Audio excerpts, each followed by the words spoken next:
एक stoic philosopher के पास एक आदमी भागता हुआ आया और उसने उससे कहा, आपके बेटे का एक्सीडेंट हो गया है और उसकी डेथ हो गई है। वो फिलोसोफर थोड़ी देर तक चुप रहा और उसके बाद उसने कहा, हाँ मुझे पता है कि वो इमॉर्टल नहीं था, यानी वो अमर नहीं था। एक दिन तो उसे मरना ही था। अब सवाल ये है कि इस पेन भरी सिचुएशन में एटीट्यूड को हम क्या बोलेंगे? क्या इस इंसान ने सरेंडर करना सीख लिया है? आज हम डिटेल में एकेर्ट टोले की बुक पावर ऑफ नाउ से इंपॉर्टेंट कॉन्सेप्ट सीखेंगे, जिसमें सबसे पहला कॉन्सेप्ट आता है डोंट कंप्लेन, अडेप्ट। एक इंसान भागते हुए सॉक्रेट्स के पास आया और कंप्लेन करता हुआ बोला, इस इंसान ने मेरी दुकान के सामने अपनी दुकान खोल दी है और मुझे पहले से 2 गुना ज्यादा काम करना पड़ रहा है। इस पर सॉक्रेट्स बोला, अच्छा इसका मतलब है कि तुम इस इंसान को अपना दुश्मन मानते हो क्योंकि इसकी वजह से तुम 2 गुना ज्यादा काम करते हो। इस पर वो इंसान बोला, हाँ इसलिए तो ये मेरा दुश्मन है। इस पर सॉक्रेट बोले, क्या ऐसा इंसान हमारा दुश्मन है जो हमारे साथ धोखा या बुरा करता है? इंसान, हाँ वो तो है ही, ये किस बेवकूफ को नहीं पता। सॉक्रेट्स ने कहा, क्या वो इंसान हमारा दोस्त है जो हमसे अच्छा करता है? इस पर वो इंसान बोला, हाँ वही तो हमारा दोस्त है जो हमसे अच्छा करता है, ये किस बेवकूफ को नहीं पता। इस पर सॉक्रेट्स बोले, अच्छा तो फिर ये किस बेवकूफ इंसान को नहीं पता कि हमारा दोस्त और हमारा दुश्मन कौन है? इस नए दुकानदार की वजह से ही तू ज्यादा मेहनत करता है और तेरे प्रोडक्ट्स पहले से बेटर हो गए हैं, ये सब बोल रहे हैं। तो अब तुम मुझे बताओ कि ये तुम्हारा दोस्त है या दुश्मन? इन शॉर्ट, इस केस में बेशक ये इंसान लूजर फील कर रहा था कि इसकी दुकान के सामने किसी और ने भी दुकान खोल ली, लेकिन इन रियलिटी इस कंपटीशन की वजह से इसका फायदा हुआ। इस स्टोरी की लर्निंग ये है कि हम बहुत जगह कंप्लेन करते हैं, लेकिन अगर उसी चीज को हम एक्सेप्ट करके दूसरे नजरिए से देखें तो उससे भी बहुत बेटर चीजें निकल सकती हैं। नेक्स्ट पॉइंट कहता है कि you are not your mind. एक बार एक भिखारी था जो 30 सालों से साइड वर्क में रहता था। एक दिन एक स्ट्रेंजर उसके पास से गुजरा तो भिखारी ने अपनी कैप उतारी और उसे कहा, सर क्या कुछ पैसे मिलेंगे? इस पर वो इंसान बोला, मेरे पास तुम्हें देने के लिए कुछ पैसे नहीं है। लेकिन उस आदमी ने नोटिस किया कि वो भिखारी एक बड़े डब्बे के ऊपर बैठा हुआ था और उसने उससे कहा, ये क्या है? इस पर वो भिखारी बोला, कुछ नहीं, एक बॉक्स है, ये तो काफी टाइम से यहाँ पर पड़ा हुआ है। इस पर उस इंसान ने पूछा, क्या तुमने कभी इसे खोल के देखा है? इस पर भिखारी बोला, क्या फायदा, ये तो खाली ही होगा। मगर जब उस इंसान ने उसे इंसिस्ट किया कि वो उसे खोल के देखे तो वो भिखारी उसकी बात मान गया। बॉक्स काफी पुराना था इसलिए खुल नहीं पा रहा था, लेकिन वो बैगर ट्राई करता रहा और फाइनली वो बॉक्स खुल गया। बैगर ने जैसे ही बॉक्स के अंदर देखा तो वो हैरान हो गया। जिस पुराने से बॉक्स में वो इतने सालों से बैठा था वो असल में गोल्ड से भरा हुआ था। देखा जाए तो हम सब एक तरह से बैगर की तरह हैं। हम बाहर की दुनिया देखते हैं, अपने अंदर झांकने की कभी कोशिश ही नहीं करते। हम बाहर अपनी खुशियां तलाशते रहते हैं। हम सभी को प्यार और सिक्योरिटी की जरूरत है, मगर हम ये भूल जाते हैं कि हमारे अंदर भी एक खजाना छुपा है, एक ऐसा खजाना जो हमें कोई और नहीं दे सकता। असली खजाना है कि अपने अंदर की शांति को महसूस करना। हम जैसे हैं वैसे खुद को एक्सेप्ट करें, अपने असली नेचर के साथ खुश रहें, पास्ट की रिग्रेट और फ्यूचर की चिंता से दूर अपने आज में खुश रहें। अगर हम अपने आज में खुश हैं तो हम वाकई में खुश हैं। एक बार जब ये खजाना हमें मिल जाएगा तो फिर कभी हम बाहरी दुनिया की झूठी चमक दमक में नहीं आएंगे। हम अपने में ही इतने मस्त रहेंगे कि ये दुनिया हमें एकदम अलग दिखेगी। फिर ना बीते हुए कल का दुख होना और ना ही आने वाले कल की चिंता रहेगी। असली गोल्ड हमारे अंदर है, बस एक बार हमें अंदर झांक के देखना है। क्या कभी हमने सोचा है कि कार रेसिंग या माउंटेन क्लाइंबिंग जैसी एक्टिविटीज लोगों को पसंद आती क्यों है? वो इसीलिए है क्योंकि इन लोगों को लगता है ऐसा करने से वो प्रेजेंट मूवमेंट में आ जाते हैं।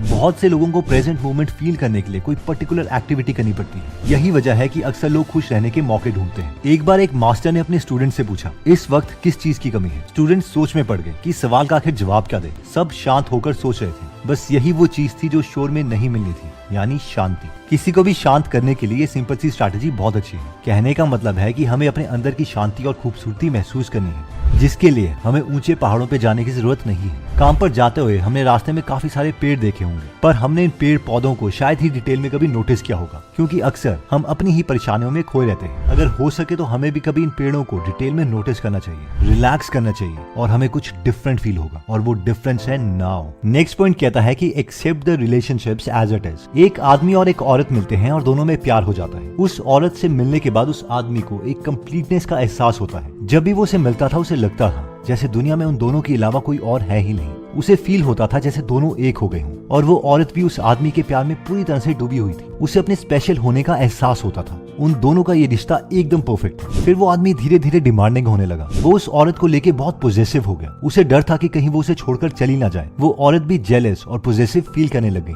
वो उसे ब्लैकमेल करती थी, उस पर इल्जाम लगाती थी। रिलेशनशिप की शुरुआत में दोनों में बड़ा प्यार था, मगर थोड़े दिनों के बाद ही उनके रिश्ते में दरार आने लगी। अब उनके बीच लव और हेट रिलेशनशिप था। कभी दोनों एक दूसरे के बेहद करीब आ जाते और कभी एक दूसरे से नफरत करने लगते। वो दोनों कभी एक दूसरे को हर्ट करते और कभी दोबारा से एक हो जाते और इसी वजह से उनका रिलेशनशिप खुशी से ज्यादा तकलीफ देने लग गया। उनके बीच खुशियों की जगह अब दर्द भर गया था और एक दिन फाइनली दोनों के बीच में ब्रेकअप हो गया। तो सवाल ये है कि कभी उनके बीच में प्यार भी था या नहीं, या सिर्फ ये एक अट्रैक्शन थी। दोनों को एक दूसरे की सिर्फ एक एडिक्शन थी, जैसे अक्सर लोगों को किसी फूड, अल्कोहल या ड्रग से होती है। हम जब किसी की तरफ इसलिए अट्रैक्ट होते हैं ताकि हम अपने खालीपन को भर पाए, तो उन रिलेशनशिप्स का एंड ऐसे ही होता है। और एक बार एक्साइटमेंट खत्म होने के बाद जो दुख आता है उसका कोई एंडिंग नहीं होता। मगर अब सवाल यह है कि एक परफेक्ट रिलेशनशिप बनाया कैसे जाए, हम किसी के साथ कैसे हमेशा खुश रहें। इसका एक सिंपल आंसर यह है कि जिसे भी हम चाहते हैं उसे पूरे दिल से एक्सेप्ट करें, उसकी कमियों और खूबियों के साथ। उसे चेंज करने की कोशिश ना करें, उसे वैसे ही अपनाओ जैसे उसका ट्रू नेचर है। जब हम किसी को बदलने की कोशिश करते हैं तो वही सारे दर्द की वजह है। इसलिए किसी को भी एक्सेप्ट करना हमें और ज्यादा प्यार और खुशी के साथ एक पीसफुल लाइफ जीने के लिए इंस्पायर करती है। मगर सवाल ये है कि सच्चा प्यार आखिर होता कब है? अगर कोई अकेला है बिना किसी पार्टनर के, तो क्या उसे सच्चा प्यार नहीं मिलेगा? क्या प्यार किसी दूसरे से ही हो सकता है और खुद से नहीं हो सकता? हम सबके अंदर खुद के लिए एक सच्चा प्यार छुपा है, हमें बाहर ढूंढने की जरूरत नहीं है। ट्रू लव के मायने है कि अपने आज में जीना, अपने आप से और अपने आसपास की हर चीज को प्यार करना ही ट्रू लव है।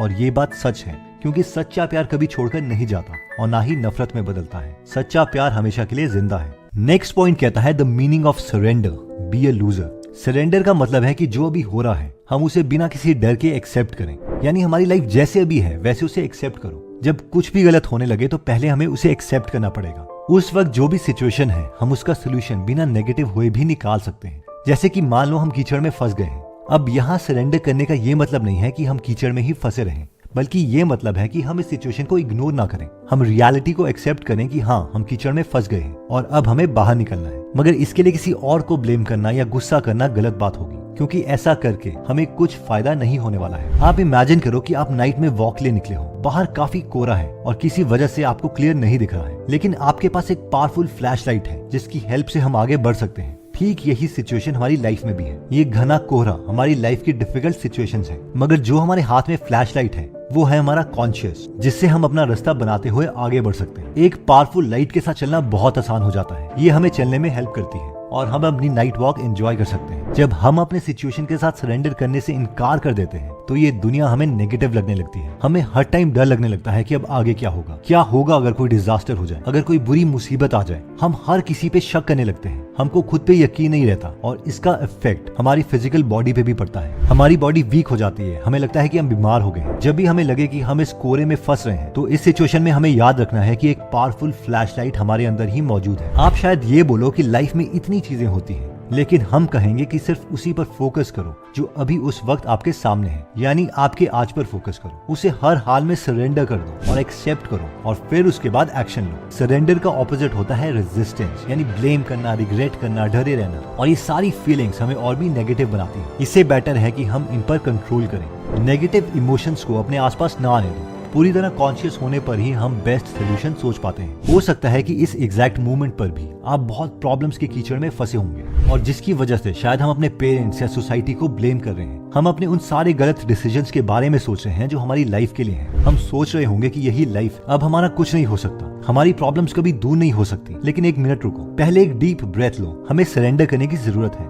खुद को हमें बोलना है कि हाँ, मैं कीचड़ में फंसा हूँ और जब तक मैं इससे बाहर नहीं निकलूंगा मैं हार नहीं मानूंगा। फिर हम अपने पैर हिलाते हैं और सीधे खड़े होने की कोशिश करते हैं। बस फिर हम कीचड़ से बाहर निकल जाते हैं। और याद रखो, सरेंडर करना एक लूजर होने की निशानी नहीं है। दोस्तों, इस समरी में हमने देखा कि मैक्सिमम लोग खुद के थॉट से ही खुद को दुखी करते हैं। इसलिए हमारे पास 4 सोल्यूशंस हैं अपने माइंड को शांत करने के लिए। पहला है डोंट कंप्लेन, अडैप्ट। सेकंड है you are not your mind. Third है accept the way it is. और फोर्थ था द मीनिंग ऑफ सरेंडर, जिसका मतलब है कि सिचुएशन में सरेंडर करना लोगों को लग सकता है कि ये इंसान तो लूजर है, लेकिन इसका एक्चुअल मीनिंग है कि हमें सिचुएशन के साथ पीस कर लेना है और फिर उसके बाद एक्शन लेना है। दोस्तों, ये सारी बातें हमने एकेर्ट टॉले की book the power of now से बताई है। तो अगर आप इस बुक की फुल समरी सुनना या पढ़ना चाहते हैं तो आप गूगल एप्लीकेशन डाउनलोड कर सकते हैं, जहां पर 1200 से ज्यादा बुक समरीज अवेलेबल है। Meditation, business, self improvement, finance etcetera. अभी इसमें नवरात्रि ऑफर भी चल रहा है। जिसमें 1 साल की ऑडियो सब्सक्रिप्शन और डिजिटल मार्केटिंग कॉपीराइटिंग कोर्स जो लाइफ लॉन्ग आपके पास रहेगा, जिसकी वैल्यू 18,847 रुपीज है, वो सिर्फ 499 रुपीज में मिल रहा है। तो अगर आप इसमें इंटरेस्टेड हैं तो इसका लिंक हमने डिस्क्रिप्शन और फर्स्ट कमेंट में दिया हुआ है। एनीवेज दोस्तों, अगर आप ऐसी नॉलेजेबल वीडियोस मिस नहीं करना चाहते तो सब्सक्राइब करने के बाद बेल का बटन दबाना मत भूलिएगा। आप कमेंट करके ये भी बता सकते हैं कि आप नेक्स्ट वीडियो किस टॉपिक पर चाहते हैं। जल्दी हम आपसे दोबारा मिलेंगे। जय हिंद।